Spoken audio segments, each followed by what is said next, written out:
Apocalypse Now, el rodaje más caótico de la historia del cine. El cine bélico está repleto de grandes clásicos, pero pocos han tenido un viaje de creación tan complejo, legendario y accidentado como Apocalypse Now.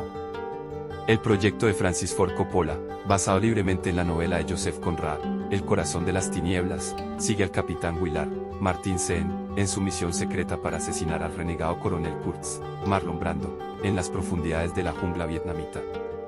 La película, estrenada finalmente en 1979, es considerada una obra maestra y un análisis brutal de la psique humana ante la crueldad de la guerra. Sin embargo, el proceso para llegar hasta allí estuvo a punto de descarrilar incontables veces, convirtiendo el rodaje en sinónimo de caos y extenuación. Un director ambicioso y una visión imposible. A comienzos de los 70, Francis Ford Coppola ya era un gran nombre en Hollywood gracias a la saga de El Padrino.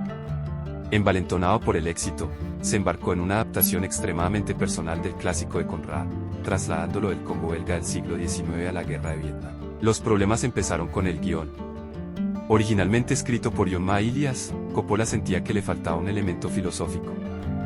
Despidió a Milius y se dedicó a redactarlo él mismo, un proceso tortuoso que se extendió durante el rodaje y dejó a los actores improvisando gran parte de su diálogo. La visión del director, cada vez más surrealista y simbólica, también aumentaba la dificultad. Filipinas, locación paradisíaca, logística infernal. El rodaje se realizó principalmente en Filipinas, lo que agregó sus propias complicaciones. La selección se debió a que el dictador Ferdinand Marcos ofreció helicópteros y apoyo militar al equipo de producción.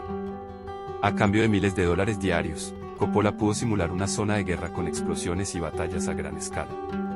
Sin embargo, Filipinas era también víctima de un clima impredecible, con constantes tifones que destruían los sets de filmación y obligaban a reescribir escenas. Las condiciones de la jungla diezmaron al elenco y equipo, víctimas de enfermedades tropicales, falta de suministros y la sensación de peligro constante. Martin Sheen, al borde del colapso. El rol protagónico del capitán Willard cayó en Martin Sheen, quien tuvo que atravesar uno de los rodajes más intensos en la historia del cine. Su personaje debía transmitir un descenso paulatino hacia la locura, lo que afectó al propio Sheen. Durante la producción, el actor sufrió un ataque cardíaco, pero minimizó su estado y volvió al rodaje en pocas semanas, aún evidentemente debilitado.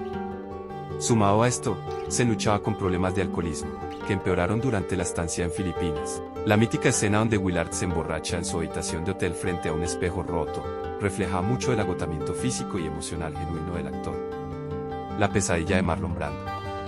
Encarnando al enigmático coronel Kurtz, Marlon Brando debía ser el núcleo filosófico de la película. Sin embargo, fue el elemento más impredecible de toda la producción. Llegó al set con severo sobrepeso y sin haberse aprendido el guión, obligando a Coppola y a Sheen a improvisar gran parte de sus interacciones. Brando también exigió filmar sus escenas en penumbra para disimular su apariencia, añadiendo a la atmósfera de misterio, pero también a las tensiones.